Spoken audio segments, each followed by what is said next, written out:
Hallöchen ihr Lieben und herzlich willkommen zu dieser hübschen Häkeljacke oder Bluse, je nachdem wie ihr euch die Ärmel und das Vorderteil später ausarbeiten möchtet.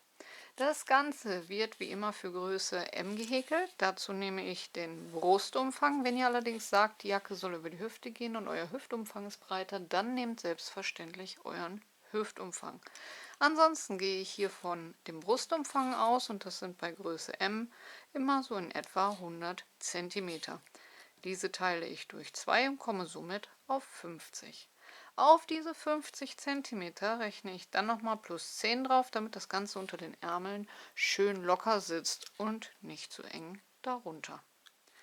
Und komme somit auf ein Endergebnis von 60 cm. Das heißt, egal für was für eine Größe ihr häkelt, ihr nehmt den Brust- oder Hüftumfang, teilt diesen durch 2 und auf das Ergebnis rechnet ihr nochmal 10 cm mehr drauf. Und das Ergebnis schlagt ihr dann gleich mit mir als Kette an. Danach nehmt ihr euch von einem gut sitzenden Pullover oder von einer Bluse einfach mal die Ärmelhöhe. In meinem Fall sind es 18 cm und diese benötigen wir dann gleich mal 2. Und zum Schluss gehen wir noch hin und messen von unterm Ärmel herab, wie lang unsere Jacke ungefähr werden soll. Und hier habe ich mich dann für 30 cm entschieden. Und mehr benötigen wir auch nicht. Dann stellt ihr euch einfach mal vor, dass wir gleich ein Rechteck häkeln, was bei mir eine Breite von 60 haben wird. Und danach teilt sich das Ganze so auf, dass wir einmal hochhäkeln, und zwar den unteren Teil der Jacke, wie lang sie werden soll. Das wären dann 30. Dann die erste Ärmelhöhe, 18. Und da wir das Ganze mal 2 nehmen müssen, die zweite Ärmelhöhe mal 18. Und somit habe ich dann eine Gesamtlänge von 66 cm. Also wird mein Rechteck, was ich nachher häkeln muss, 60 mal 66 cm haben. Und dann kommen wir nun zum Muster. Das Ganze werde ich mit diesem hübschen Farbverlaufsbobbel häkeln und einer 4er Nadel. Alle Angaben findet ihr wie immer unter dem Video in der Infobox. Und dann würde ich sagen, an die Nadeln und los geht's. Wir beginnen mit einer Kette und dem Fußschlingenanschlag. Ihr könnt selbstverständlich auch eine Luftmaschenkette häkeln. Dann nehmt aber bitte eine halbe Nadelstärke höher, in diesem Fall dann eine 4,5er Nadel. Schlagt die Luftmaschenkette an, zählt diese durch. Die Maschenanzahl für dieses Muster sollte teilbar durch 5 plus 3 Maschen mehr sein. Und geht dann erst auf die 4er Nadel zurück. So bleibt eure Kette auch schön elastisch. Alle anderen können mit mir den Fußschlingenanschlag häkeln, den ich mit festen Maschen beginnen werde. Und dazu häkeln wir 2 Luftmaschen. Dann gehe ich vorzugsweise in die untere einzelne Schlaufe zurück, hole mir den Faden durch, ziehe dann beide Schlaufen auf gleiche Höhe, masche erst eine Schlaufe ab, das ist der Boden, auf dem die Masche steht, und dann nochmal die 2 für eine feste Masche und kann hier unten dann die Schlaufe so ein bisschen zuziehen, dieses kleine Knötchen, und habe meine erste Masche von oben und sogar von unten. Und die Masche stechen wir dann auch komplett ein, zwar unten, dann braucht ihr das Ganze nämlich auch nicht so verdrehen, holen den Faden wieder durch, ziehen wieder beide Schlaufen auf gleiche Höhe, das ist wichtig, damit die Kette auch schön elastisch bleibt. Häkeln erst wieder durch eine Schlaufe für den Boden, auf dem die Masche steht, ab und dann durch 2 für eine feste Masche. Und somit haben wir schon direkt die zweite fertig. Dann in die nächste gebildete Masche wieder komplett einstechen, Faden wiederholen, beide Schlaufen auf gleiche Höhe ziehen, durch eine und durch 2 Schlaufen. Nächste gebildete Masche einstechen, Faden holen, durchziehen, beide Fäden auf gleiche Höhe ziehen, durch eine und durch 2 Schlaufen. Und wenn man den Kniff einmal raus hat, dann geht das rucki zucki und das Ergebnis Ist auch besser als bei einer normalen Luftmaschenkette. Vor allen Dingen habt ihr unten und oben komplette Maschen und könnt auch später reibungslos dran häkeln. Und auch euer Ergebnis ändert sich nicht mehr groß, was bei einer Luftmaschenkette oftmals der Fall ist. So, ich werde jetzt so weiter häkeln, bis ich meine 60 cm angeschlagen habe. Dann zähle ich die Maschen einmal durch und die Maschenanzahl für dieses Muster, was dann gleich kommt, ist teilbar durch 5 plus 3 Maschen mehr, also muss auch meine Kette teilbar durch 5 sein und 3 Maschen mehr haben. Bis gleich. Nach 93 Maschen habe ich meine 60 cm erreicht und dann kommen wir nun zur Reihe 1. Reihe 1 beginnt mit 3 Steigeluftmaschen für ein Stäbchen und danach benötigen wir nochmal 2 Luftmaschen mehr zum Rüberkommen, lassen die ersten beiden Maschen frei und häkeln in die dritte Masche ein Stäbchen hinein, in die vierte Masche ein Stäbchen hinein und in die fünfte. Also 3 Stäbchen direkt hintereinander. 2 Luftmaschen, 2 Maschen freilassen und wieder in die dritte, vierte und fünfte jeweils ein Stäbchen häkeln.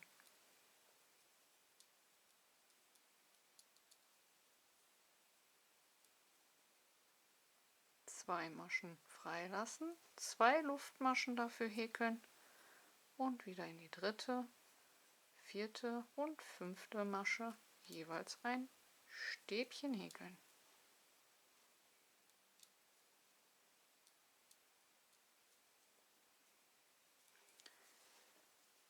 Und dann sollte das Ganze so aussehen. Und so häkeln wir nun die ganze Reihe einmal bis zum Ende. Immer 2 Maschen freilassen, dafür 2 Luftmaschen häkeln und in die dritte, vierte und fünfte Masche dann jeweils ein Stäbchen hineinhäkeln.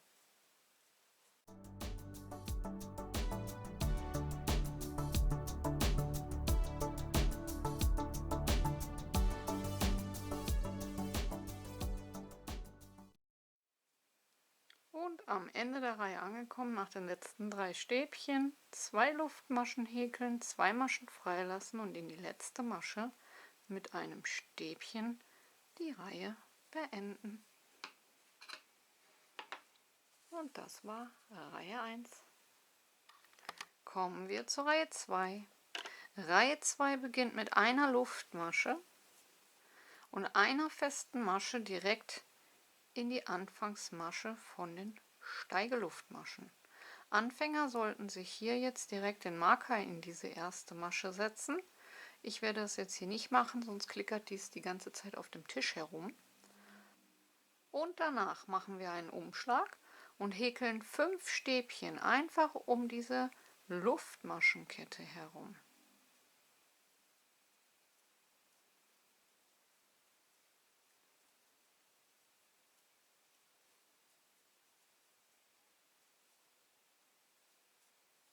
Danach kommt eine feste Masche in das mittlere Stäbchen der 3 aus der Vorreihe.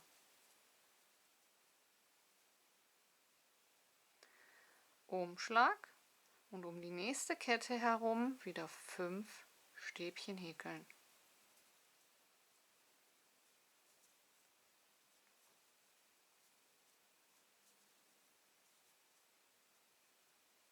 Und nach den 5 Stäbchen in das mittlere Stäbchen der Vorreihe eine feste Masche häkeln. Umschlag um die Kette herum, wieder 5 Stäbchen häkeln.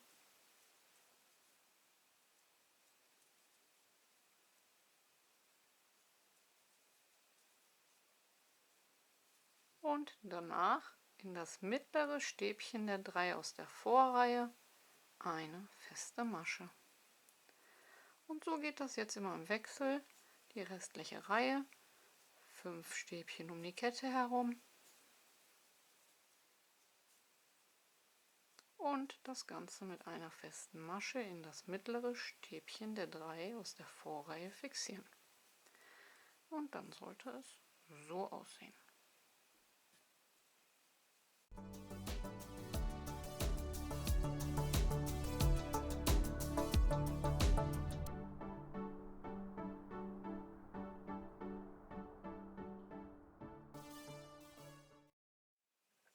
Und am Ende der Reihe, nachdem wir die letzten 5 Stäbchen um diese Kette herum gehäkelt haben, machen wir das Ganze mit einer festen Masche fest.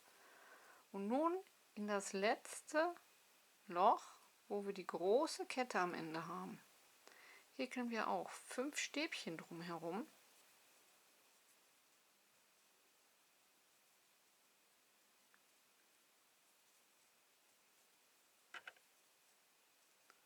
Dann können wir das Ganze einmal so ein bisschen zusammenziehen und zählen nun ab unten in der 3. Steigeluftmasche, stechen dort ein und häkeln die letzte feste Masche dort hinein, so dass wir Anfang und Ende gleich haben. Und das war Reihe 2. Kommen wir zur Reihe 3. Reihe 3 beginnt mit 3 Steigeluftmaschen für ein Stäbchen und einer Masche zum Rüberkommen. Danach machen wir einen Umschlag, nehmen uns den Fächer mit den 5 Stäbchen, lassen das erste Stäbchen aus und häkeln in das zweite, in das dritte und in das vierte Stäbchen jeweils ein Stäbchen hinein.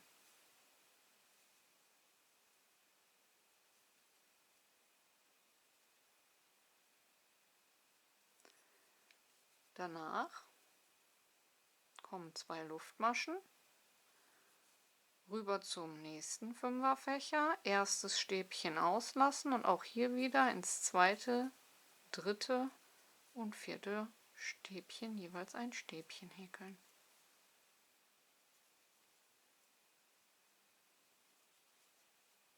Zwei Luftmaschen, rüber zum nächsten Fächer, das erste Stäbchen auslassen und ins zweite, dritte und vierte jeweils ein Stäbchen häkeln. 2 Luftmaschen, nächster Fächer, erstes Stäbchen auslassen und ins zweite, dritte und vierte Stäbchen jeweils ein Stäbchen häkeln. Eine ganz einfache Reihe. Und so sollte es dann aussehen. Und so nun die ganze Reihe.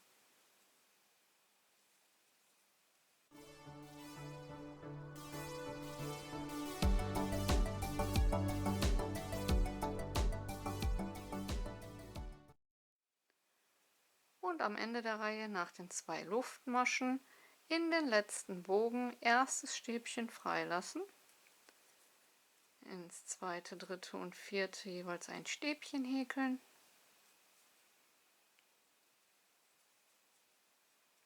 eine Luftmasche und wie am Anfang nach dem Stäbchen in die feste Masche einstechen und dort das letzte Stäbchen hineinhäkeln, sodass wir auch hier Anfang und Ende gleich haben. Das war Reihe 3.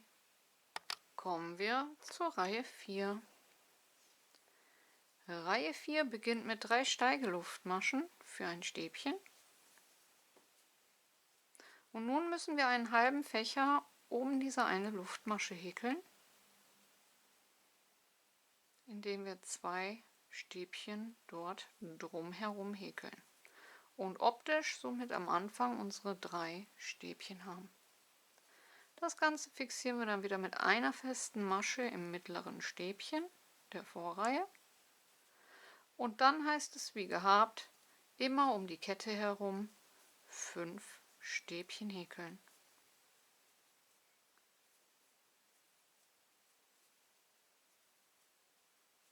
Und das Ganze dann wieder mit einer festen Masche im mittleren Stäbchen der Vorreihe fixieren.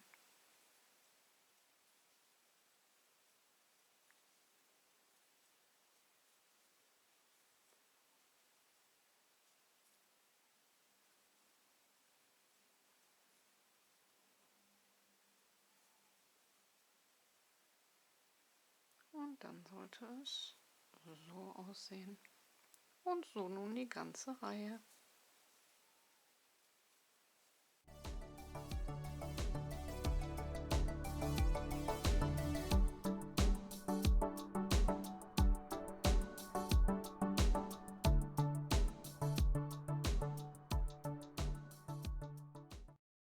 Und am Ende der Reihe, nachdem wir die letzte feste Masche gehäkelt haben und am Anfang der Kette angekommen sind, häkeln wir um diese große Kette herum 2 Stäbchen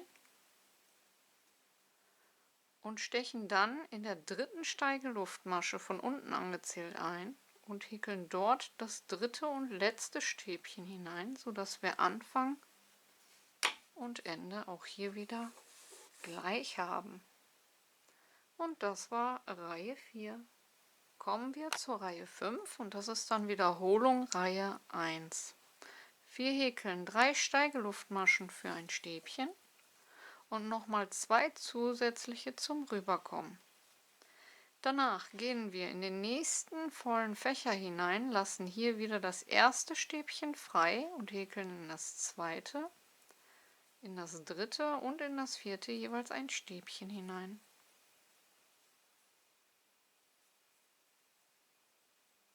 Dann 2 Luftmaschen, nächster Fächer, erstes Stäbchen freilassen und ins zweite, dritte und vierte Stäbchen jeweils ein Stäbchen häkeln.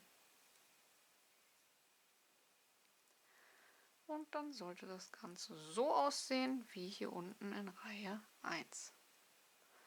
Und so geht auch hier die ganze Reihe dann wieder, 2 Luftmaschen und über jeden Fächer, über die Mitte ins zweite, dritte und vierte Stäbchen ein Stäbchen häkeln.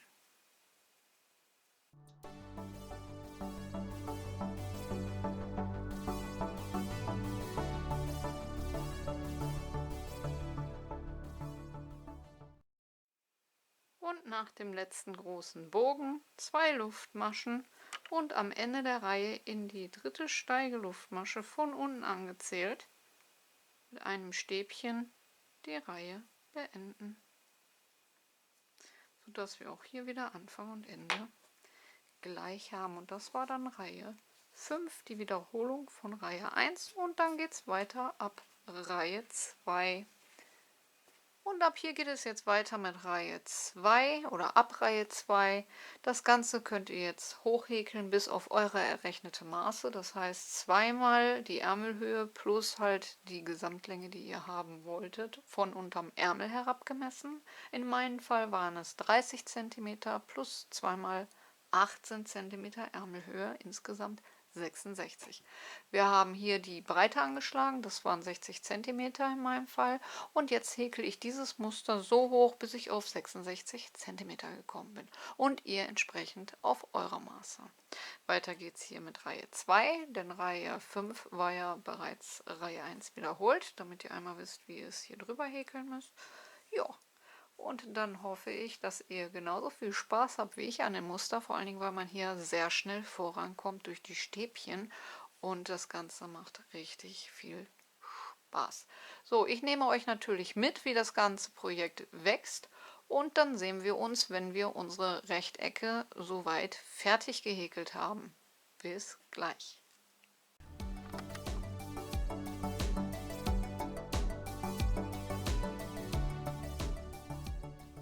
Zurück nach 66 cm Höhe sieht der Farbverlauf so aus. Und danach habe ich mir links und rechts an den Seiten einmal von oben 18 cm abgemessen, 13 Reihen, den Marker gesetzt und nochmal 13 Reihen abgezählt und wieder den Marker gesetzt. Das Ganze auch dann auf der anderen Seite, um nun die Ärmelaussparungen hinzubekommen. Dazu klappen wir den oberen Teil auf den unteren Teil.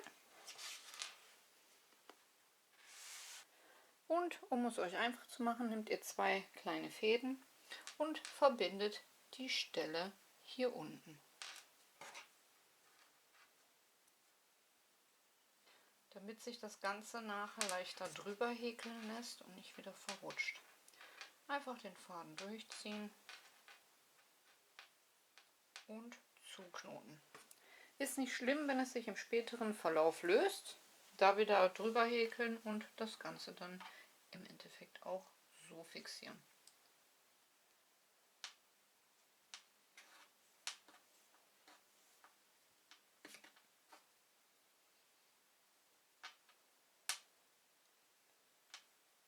So, danach können wir die Marker wieder alle rausnehmen.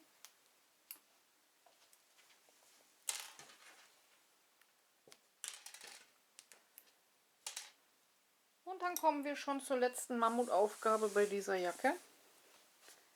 Wenn ihr das Ganze jetzt mal so hochklappt, habt ihr hier die Ärmelaussparungen. Und wir werden nun von hier unten hochhäkeln und dann den Innenradius entlang und hier wieder runter. Daher auch hier die Seiten einfach nur grob zusammenknoten.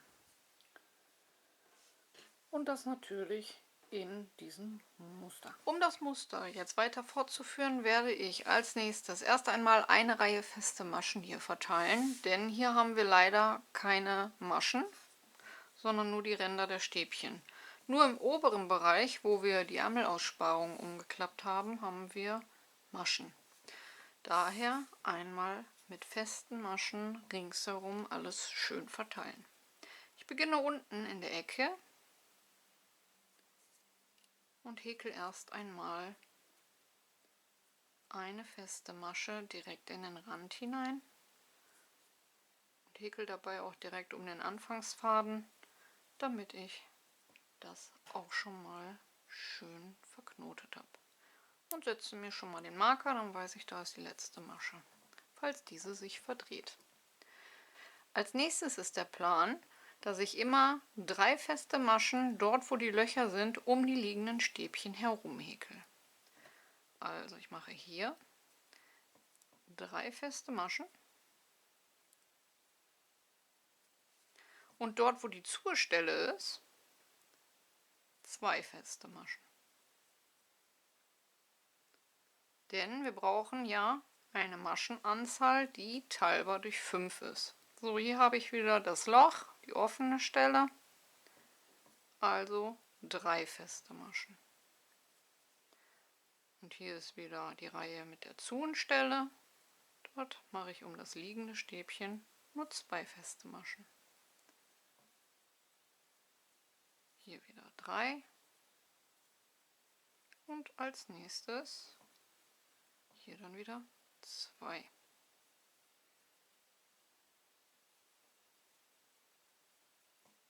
Und dann sieht das Ganze schon mal so aus. Und vor allen Dingen, es wird schön gleichmäßig. Der Rest wird sich an die richtige Stelle ziehen, sobald die nächsten Reihen da drüber kommen. Und so häkeln wir jetzt im Wechsel immer 3 feste Maschen über die Lochstelle und 2 feste Maschen, wo die geschlossene Stelle ist. Einmal rum. Überspringen natürlich die Ärmelaussparung und gehen hier am oberen Bereich dann entlang. Das ist ganz einfach, weil wir hier schon die Maschen vorgegeben haben. Dort häkeln wir einfach eine feste Masche pro feste Masche. Und auf der anderen Seite machen wir dann dasselbe wie hier. Auch wieder bei den Zuhenstellen nur 2 feste Maschen und bei den offenen Stellen 3 feste Maschen. Und wenn ich einmal rum bin, dann sehen wir uns wieder. Bis gleich. Und so sieht das Ganze aus, nachdem der Rand einmal behäkelt wurde. Oben erkennt man jetzt nicht viel. Und die Seiten. So, und dann kommen wir wieder zu unserem Muster. Wir starten, wie auch hier unten schon, nachdem wir die Basisreihe gehäkelt haben. Also, wir beginnen mit 3 Steigeluftmaschen und 2 zusätzlichen, lassen 2 Maschen frei und häkeln 3 Stäbchen. So, und wir starten mit dem Muster, indem wir 3 Luftmaschen für ein Stäbchen häkeln, 2 zusätzliche zum Rüberkommen, einen Umschlag machen, 2 Maschen freilassen und ab der dritten 3 Stäbchen häkeln. Dann wieder 2 Luftmaschen, 2 Maschen freilassen und ab der dritten 3 Stäbchen, so wie wir es kennen und so wie wir es unten in der ersten Reihe gehäkelt haben. Entweder könnt ihr auf Reihe 1 zurückspulen oder aber ihr schaut einfach mal hier unten euch das Ganze bei dem Anfang an und frischt so nochmal auf. Und so häkeln wir nun die ganze Reihe einmal rum. Hier gehen wir über die Verknotung drüber weg, gehen dann am oberen Rand entlang, wo ja eh schon die Maschen vorgegeben waren, dann wieder auf der anderen Seite einfach über den Knoten hinweg häkeln und auf der anderen Seite runter. Und wenn ich soweit bin, dann geht's weiter. Bis gleich. Kurz einmal zurück. Solltet ihr bei den Ärmeln bei der Verknotung so ausgekommen sein wie ich, dass ihr jetzt hier zum Beispiel 1, 2, 3 Maschen habt und wir wollen ja im oberen Bereich, im Hals-Rückenteil, das Muster ja weiter fortführen. Das heißt, die 3 Stäbchen müssen ja immer über die Mitte des Bogens, das heißt hier erstes und letztes Stäbchen freilassen und über die mittleren 3 kommen die Stäbchen. Hätten wir jetzt zur Auswahl. Entweder überspringen wir hier eine Masche oder aber, damit die Jacke besser fällt, können wir nun hingehen und einfach um die Verknotung herum 3 Stäbchen häkeln.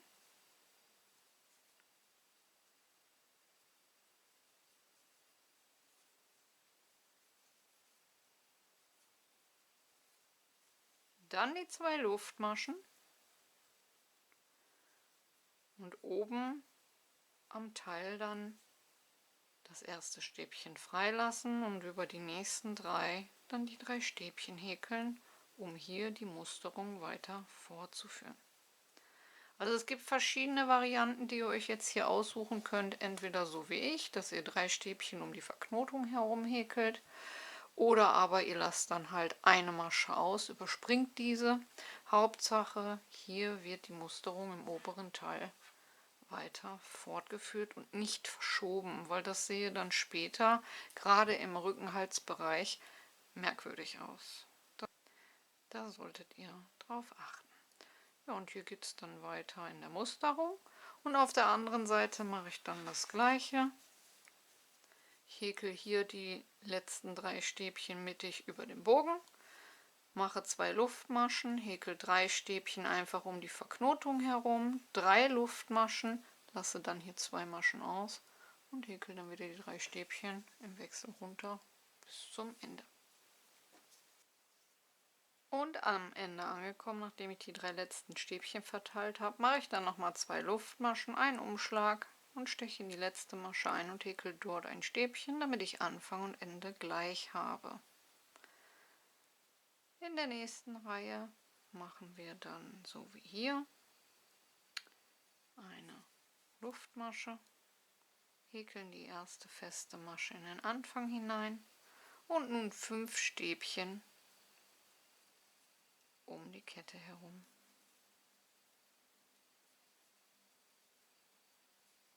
Und fixieren diesen Fächer dann wieder in der Mitte des Stäbchens mit einer festen Masche, wie wir es kennen. Und führen unser Muster weiter fort, Reihe für Reihe.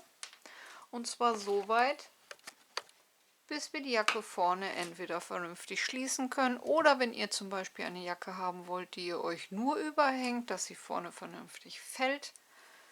Oder wenn ihr einen Reißverschluss einfügen wollt, das kann jetzt jeder machen, wie er möchte. Wir häkeln einfach Reihe für Reihe unser Muster hin und her, immer in U-Form, bis das Ganze für uns dann perfekt sitzt. Ich nehme euch selbstverständlich dabei mit und dann sehen wir uns zum Ergebnis.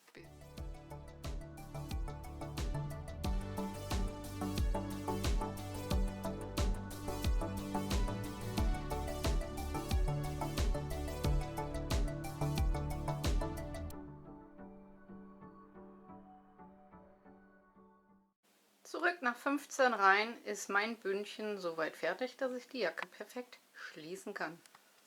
Und so sieht der Rand am Ende aus, nach 15 Reihen. Die letzte Reihe war mit Muscheln, damit wir hier so eine schöne Abschlusskante haben. Ihr könnt euch natürlich auch noch einen verdrehten Abschlussrand beispielsweise dran häkeln. Ich mache das jetzt nicht, weil ich finde, die Kante ist auch so wunderschön. Auch an den Ärmeln werde ich nichts verändern. Da könnt ihr natürlich die Ärmel verlängern, wenn ihr das möchtet.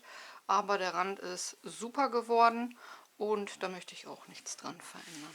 Ich hoffe, euch hat die Anleitung gefallen und ihr seid gut mitgekommen. Vergesst nicht, eure Bewertung dazulassen. Wie immer ganz, ganz wichtig. Kanal abonnieren ist kostenlos. Glöckchen drücken und kein Video mehr verpassen. Und ansonsten wünsche ich euch viel Spaß beim Nachwerkeln. Lasst die Nadeln glühen und ich hoffe, wir hören uns zum nächsten Mal. Bis dahin. Ciao, ciao.